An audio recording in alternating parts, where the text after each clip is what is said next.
ECCE దేనికి సంబంధించినది? ఎప్పుడైనా ఇటువంటి అబ్రివేషన్స్ పైన కూడా బిట్స్ అడుగుతున్నారు ఎడ్యుకేషన్ పేపర్లో.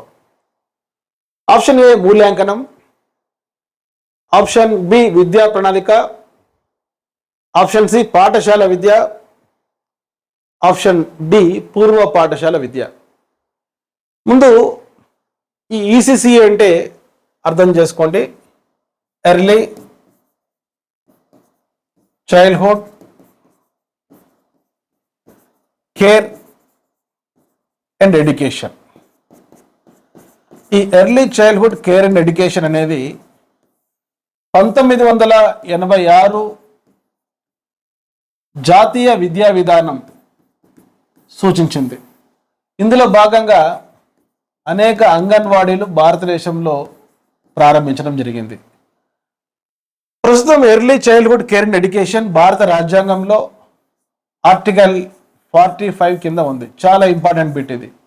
చాలామంది ఆర్టికల్ 45 అంటే ఏమనుకుంటారంటే అది ఉచిత నిర్బంధ ప్రాథమిక విద్య అనుకుంటారు. కానీ 86వ రాజ్యాంగ సవరణ ద్వారా భారత రాజ్యాంగంలో 3 ముఖ్యమైన మార్పులు జరిగాయి. దాంట్లో ఒక మార్పు ఏంటంటే ఆర్టికల్ 45 కింద ఉన్న ఉచిత నిర్బంధ ప్రాథమిక విద్యను 21A ఆర్టికల్ కింద రీప్లేస్ చేయడం జరిగింది. ప్రజెంట్ ఇప్పుడున్న భారత రాజ్యాంగంలో ఉన్న ఆర్టికల్ 45 ఈ ఎర్లీ చైల్డ్హుడ్ కేర్ అండ్ ఎడ్యుకేషన్కి సంబంధించింది.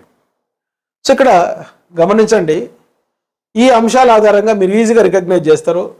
ఇది మూల్యాంకనంకు సంబంధించింది కాదు, విద్యా ప్రణాళికకు సంబంధించింది కాదు. 2 ఎలిమినేట్ చేసుకుంటే పాఠశాల విద్యన పూర్వ పాఠశాల విద్యన. సో ఇది పూర్వ పాఠశాల విద్యకు సంబంధించింది early childhood care and education.